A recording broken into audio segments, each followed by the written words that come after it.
I didn't know I was lonely, but I also didn't know I was in pain. So I joined the group because I was looking at porn at least once every 3 months, crossing all kinds of lines in between. And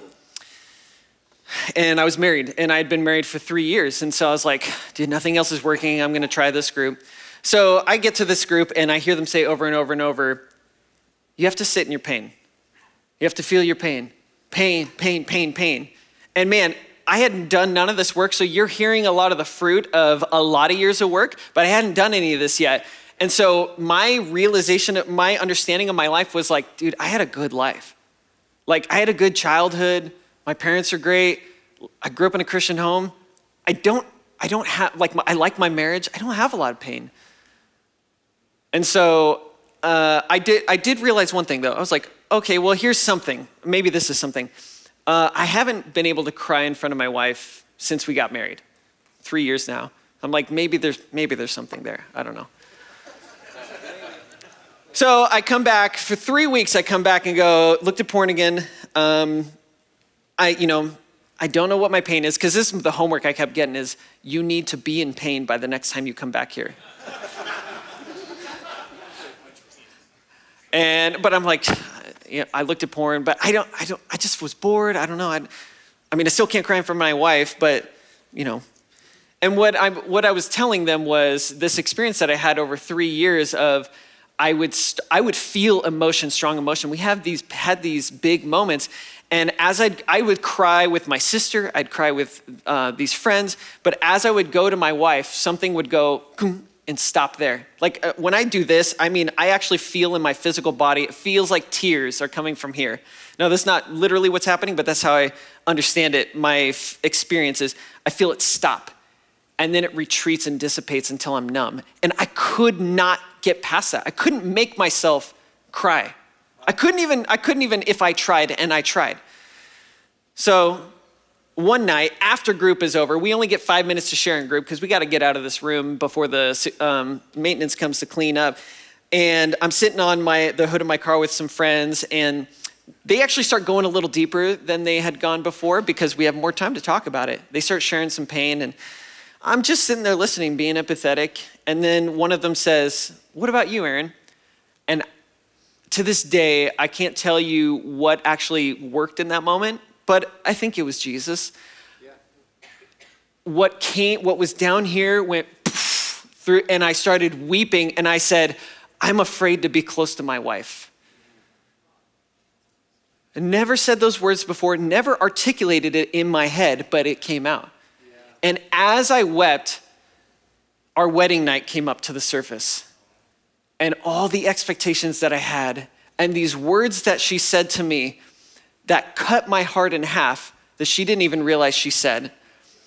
The next day, when we're taking care of all of our guests, we didn't leave on our honeymoon. We stayed because all these people came into town and we wanted to host them. The immense pain that I felt in the fact that she wanted to hang out with them and not with me. I'm 6 years old the day after I get married, and going, she doesn't want to be with me. And this comes to the surface, this moment where I have an emotional breakdown, and my wife comes home and she has to go back to work. And so she sees that I'm in pain, but she's like feeling this conflicted thing. Her boss needs her, and she goes, and the immense pain that I felt in that moment. And then all these times in between where I felt something and then I went, shove it down. It all comes up. So I decided to process that with my guys for the next 3 weeks. And after that was over, I told my wife, "Hey, something came up in men's group I need to talk to you about." So she goes, "Okay." So one night we're laying on our bed and I go, "Is this a good time?" She goes, "Yeah." So I start to tell her, "I should have told you this stuff as it came up. I'm realizing that now, but I'm sorry that I didn't. So I'm just gonna get it all out now." She goes, "Go ahead." And my wife is super gracious. So I understand this may not be your experience and couldn't be some of your experiences, but I start to tell her, "Okay, so on our wedding night, and I know you didn't mean this, and I know you didn't try," and as I'm qualifying and defending her in this process, I feel my emotions start to retreat again, and I'm like, "No, I have done so much work in the last few weeks to make sure that I am with and aware and sitting in this pain because I need to be known. And so I stop and go, I'm going to stop defending you and just tell you. She goes, please. So I go, the day after our wedding was the worst effing day of my life. And I use the F word. And that moment, it erupted. And I wept and I put my face on her chest.